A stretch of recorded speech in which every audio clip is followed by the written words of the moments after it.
Superposition principle आपको पढ़ा चुके हैं। सुपरपोजिशन पर कुछ न्यूमेरिकल्स भी कराया गया था और उस पर कुछ और न्यूमेरिकल्स हैं जो आप इसको बना दीजिए अपने से। इसको बना लीजिएगा तो फिर आपको न्यूमेरिकल्स बनाने में कहीं परेशानी नहीं होगा और बोर्ड एग्जाम्स में क्वेश्चंस किसी भी तरह का पूछा जाएगा तो आप इजीली बना सकते हैं। चलिए क्वेश्चंस देखते हैं सुपरपोजिशन पर। क्वेश्चन नंबर 1 देखिएगा, बोला है कि two opposite corners of a square carry Q charge. एक स्क्वायर है जिसका दो अपोजिट कॉर्नर पर जो चार्ज रखा गया है वो दिया हुआ है क्यू। जैसे एक स्क्वायर है आपका,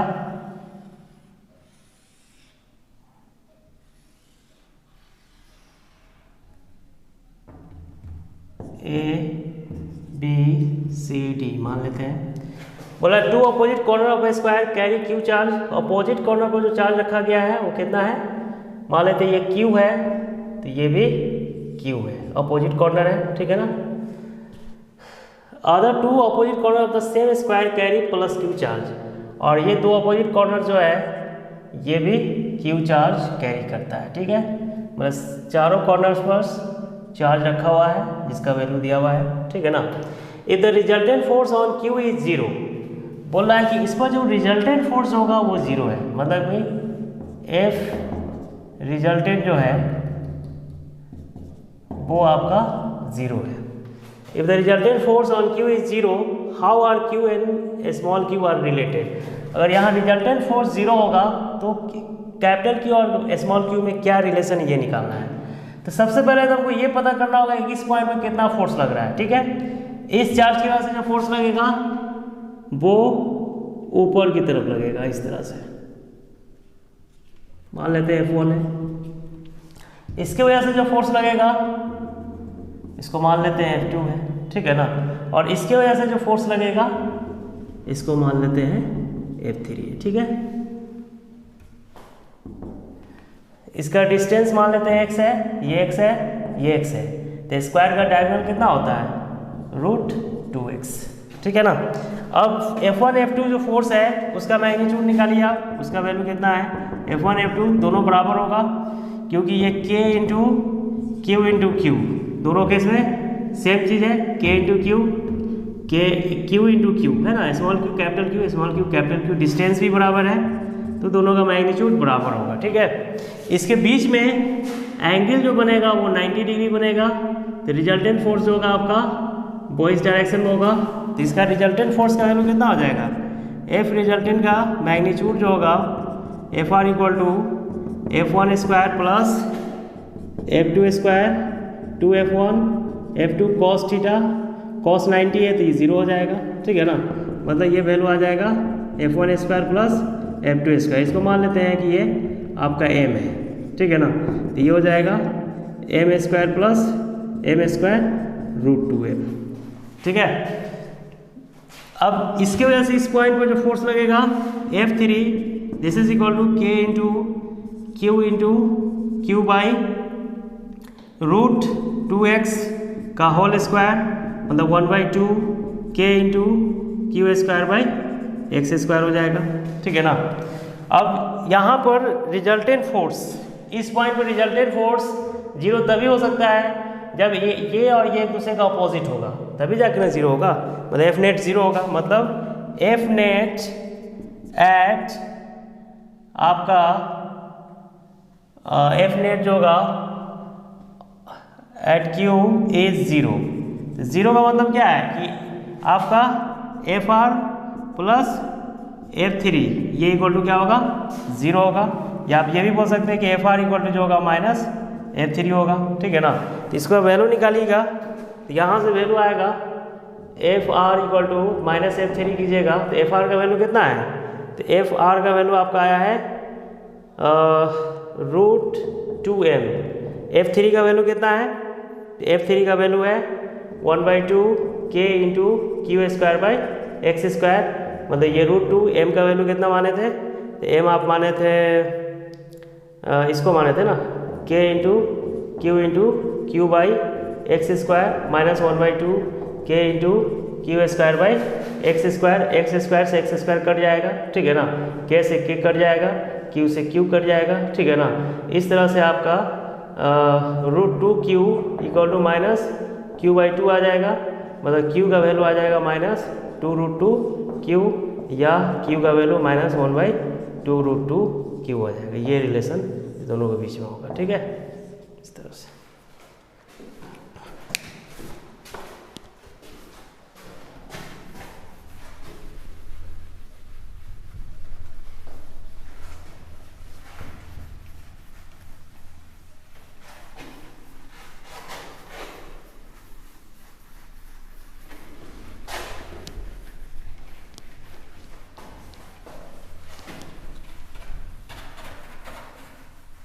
क्वेश्चन नंबर 2 पढ़िएगा।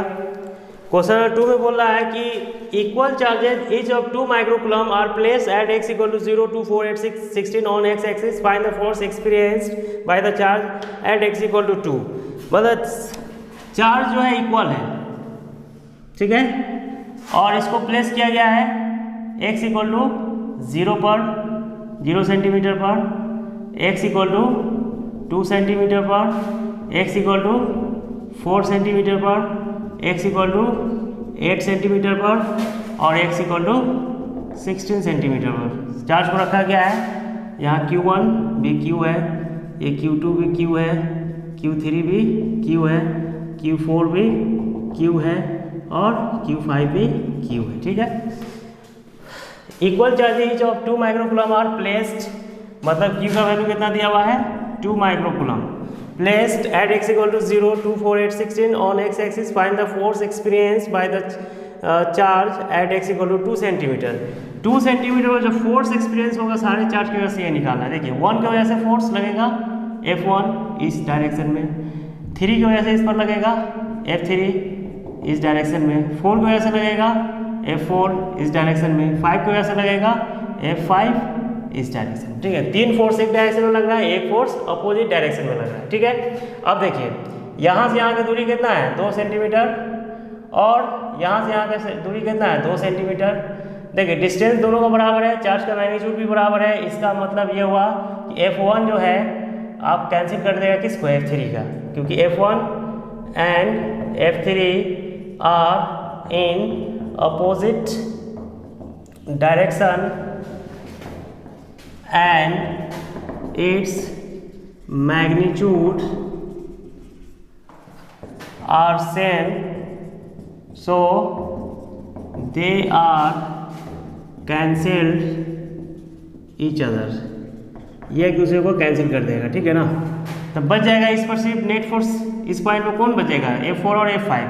So net force on Q2 due to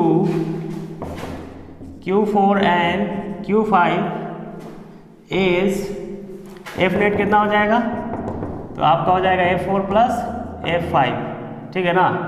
ये हो जाएगा आपका F4 का वैल्यू निकालना पड़ेगा। तो F4 का वैल्यू देखिए इस ये डिस्टेंस होगा यहाँ से, ये कितना हो जाएगा, इसको 8 - 2 करेंगे तो 6 सेंटीमीटर हो जाएगा, ठीक है ना।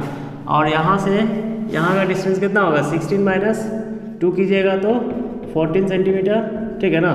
मतलब F4 का वैल्यू हो जाएगा K into Q2 into Q4 by आपका 6 इंटू 10⁻⁻² का whole square plus K into Q2 into Q5 by 14 into 10⁻² का होल स्क्वायर, ठीक है ना। इस तरह से K का वैल्यू 9 इंटू 10⁹ रख लीजिएगा, ठीक है ना।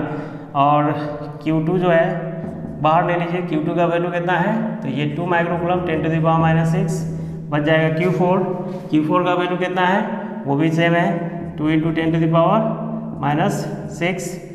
बाई ये हो जाएगा 36 इंटू 10⁻⁻4 और ये भी 2 इंटू 10⁻⁻6 ये हो जाएगा 14 इंटू 10⁻⁴, ठीक है ना।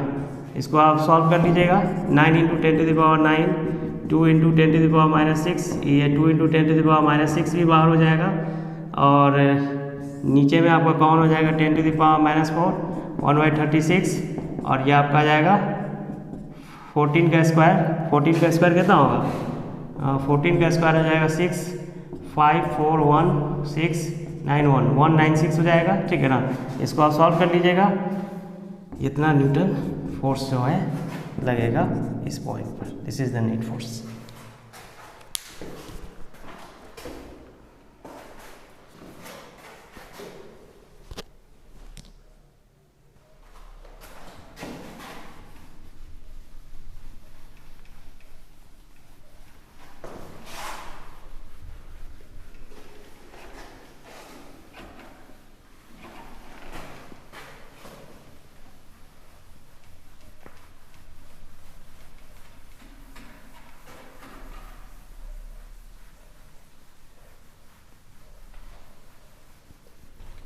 इसी तरह से क्वेश्चन नंबर 3 देखिएगा। क्वेश्चन नंबर 3 में बोल रहा है two similarly and equal charge identical metal spheres A and B repel each other with a force इतना न्यूटन्स। दो इक्वल चार्ज जो है एक दूसरे को रिपेल करता है, ए और ये आपका बी है।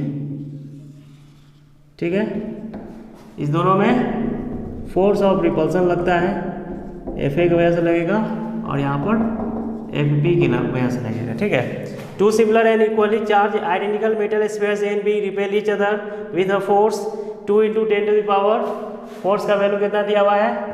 F A equal to F B equal to 2 × 10⁻⁵ newton है। ठीक है ना। A third identical uncharged sphere C is touched with A and then placed at the midpoint between A and B। बोला एक तीसरा चार्ज है C जो इसको टच करता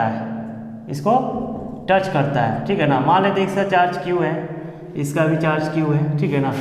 मतलब Q1 = Q और Q2 = Q है और Q3 आपको दिया हुआ नहीं है। ठीक है ना। अब बोला तीसरा चार्ज जब टच इसको करेगा तो ये चार्ज क्या होगा? इक्वली डिवाइड हो जाएगा दो भाग में टच करने के बाद। मतलब ये जब फिगर होगा वैसा हो जाएगा, ये हो जाएगा Q/2, ठीक है ना।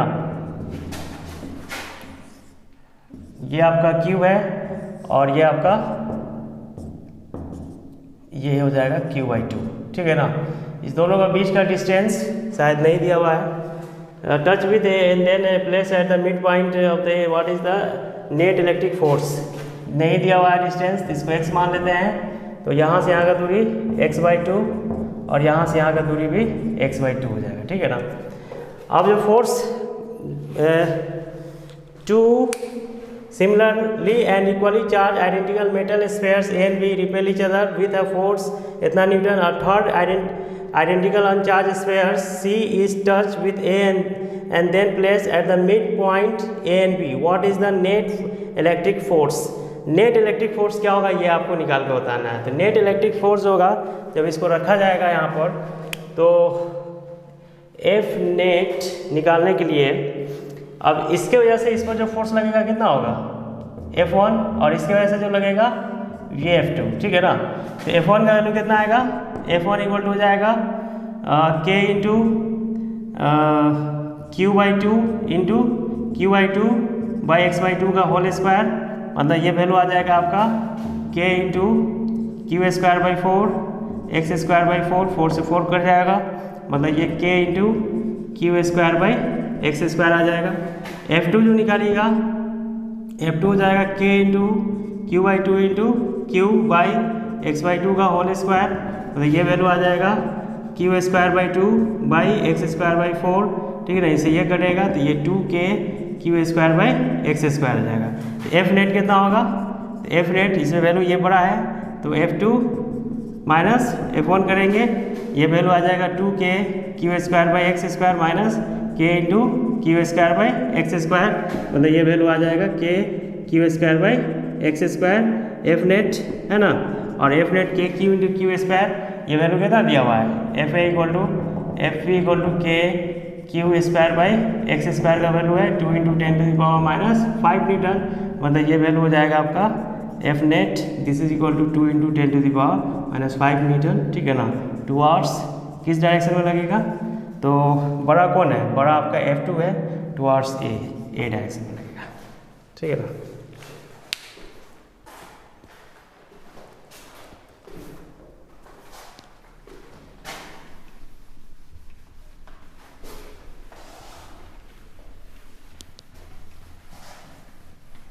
ये क्वेश्चन सीबीएसई बोर्ड एग्जाम से पूछा हुआ क्वेश्चन है आपका, और इस तरह का क्वेश्चन बोर्ड एग्जाम में पूछा भी जाता है, कंपटीशन में भी पूछा जाता है, ठीक है ना।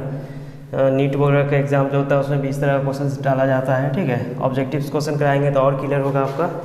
ऑब्जेक्टिव क्वेश्चन कराएंगे जब चैप्टर एंड होगा तब, ठीक है ना। कंपटीशन के लिए जो ऑब्जेक्टिव क्वेश्चन है वो आपको चैप्टर एंड होने के बाद बताया जाएगा। क्वेश्चन नंबर 4 देखिए, बोला है कि charges Q1 equal to 1.5 मिलीकूलम, Q1 आपका 1.5 मिलीकूलम है, Q2 0.2 millicoulomb and Q3 minus 0.5 millicoulomb are placed at points A, B, C respectively as shown in figure. इस फिगर में दिया गया है, इस पर चार्ज दिया हुआ है। इफ़ R1 जो है आपका 1.2 metre and R2 0.6 metre, calculate magnitude of the resultant force. मतलब R1 ये है आपका और ये आपका R2 है। तो इस फिगर में आपको निकालना क्या है, calculate magnitude of resultant force on Q2 पर आपका रिजल्टेंट फोर्स निकाल के बताना है, ठीक है ना। ये फिगर आपका दिया हुआ है,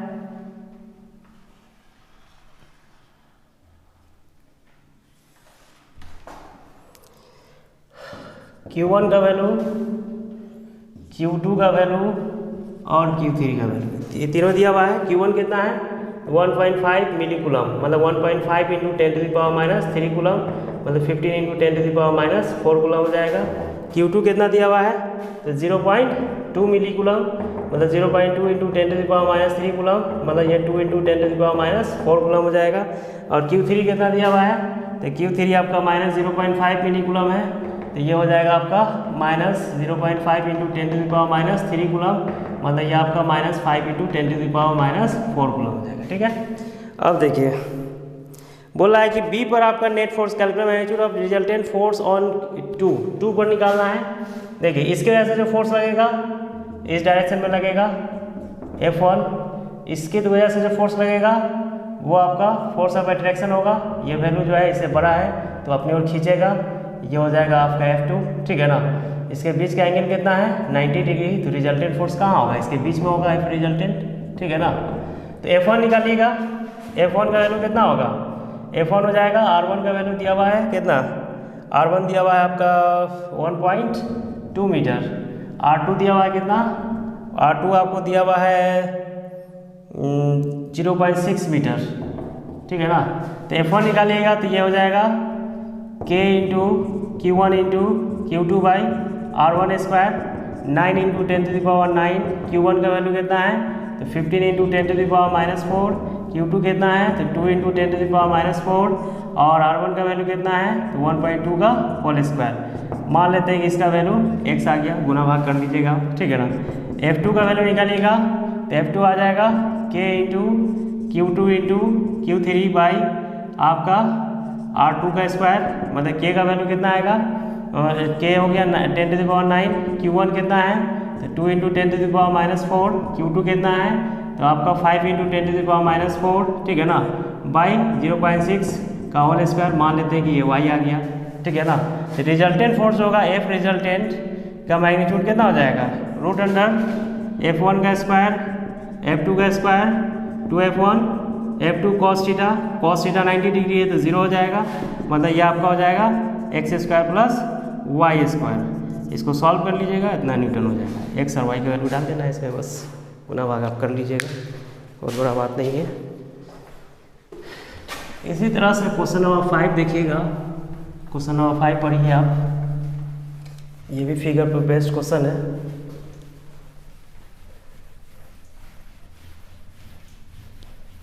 क्वेश्चन नंबर 5 में बोल रहा है find the magnitude of the resultant force on a charge of 1 microcoulomb charge held at P।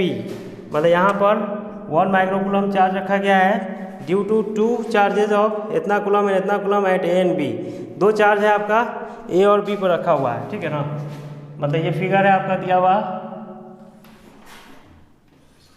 ये 90 डिग्री बना रहा है, ठीक है ना। ये A है, A का वैल्यू कितना दिया हुआ है फिगर में, तो A का वैल्यू दिया ड्यू टू चार्जेज इतना at A and B। A का वैल्यू है मतलब Q1 इक्वल टू मान लेते हैं 2 इंटू 10⁻⁸ कूलम है, और B पर जो दिया हुआ है Q2 का वैल्यू है आपका माइनस 10 कूलम, माइनस 10⁸ कूलम, ठीक है ना। और एट एन बी, और पी पर जो रखा हुआ है चार्ज वो 1 माइक्रो कूलम है, इसको मान लेते हैं कि ये Q3 है, पी पर ये आपका है 1 माइक्रो कूलम, ठीक है ना। मतलब ये 10⁻⁻6 कूलम हो जाएगा, ठीक है ना। Given A P equal to 10 centimetre, A P का वैल्यू कितना है 10 सेंटीमीटर है, मतलब 0.1 मीटर, ठीक है ना। और B P equal to 5 centimetre, B P कितना दिया हुआ है, बी पी आपका ये मान लेते हैं कि R1 है, यह मान लेते हैं R2 है, यह आपका 5 सेंटीमीटर है, मतलब 0.05 मीटर हो जाएगा, ठीक है ना। Angle A B P 90 degree दिया हुआ है इन फिगर।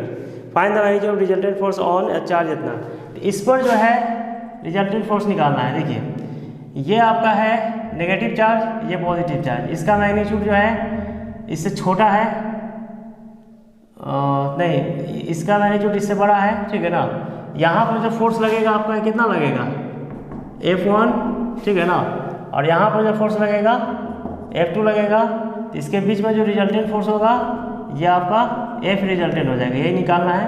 इसके बीच का एंगल कितना होगा 90 डिग्री। तो F1 निकालिएगा, F1 equal to K into Q1 into Q3 by R1 square, ठीक है ना। वैल्यू रख लीजिएगा 9 इंटू 10⁹9, Q1 का वैल्यू कितना है 2 इंटू 10⁻⁸, Q2 का वैल्यू Q3 कितना है 10⁻⁶, R का वैल्यू कितना है 0.1 का स्क्वायर। F2 निकालिएगा K इंटू आपका Q2 into Q3 by R2 का स्क्वायर, 9 इंटू 10⁻9, Q2 का वैल्यू कितना है 10⁻8, और Q3 कितना है, Q3 है 10⁻6 बाई 0.05 का होल स्क्वायर। इसको सॉल्व कर लीजिएगा, मान लीजिए x आ गया, ये y आ गया, ठीक है ना। तो F रिजल्टेंट जो होगा F नेट मतलब F रिजल्टेंट का मैग्नीट्यूड कितना हो जाएगा रूट अंडर ये आपका F1 का स्क्वायर, F2 का square, 2F1 F2 cos theta, फिर 90 डिग्री है तो 0 हो जाएगा, मतलब यहाँ से सॉल्व कीजिएगा तो x square plus Y square इतना न्यूटन, x y का वैल्यू निकाल के डाल दीजिएगा, इस तरह से आपका निकल जाएगा। इस तरह से बहुत सारा क्वेश्चन है सुपरपोजिशन पर, आप बनाइए, बुक से बनाइए, एससी वर्मा बुक से बनाइए, एनसीईआरटी से बनाइए, अब बनेगा आराम से क्वेश्चन, कहीं दिक्कत नहीं होगा आपको।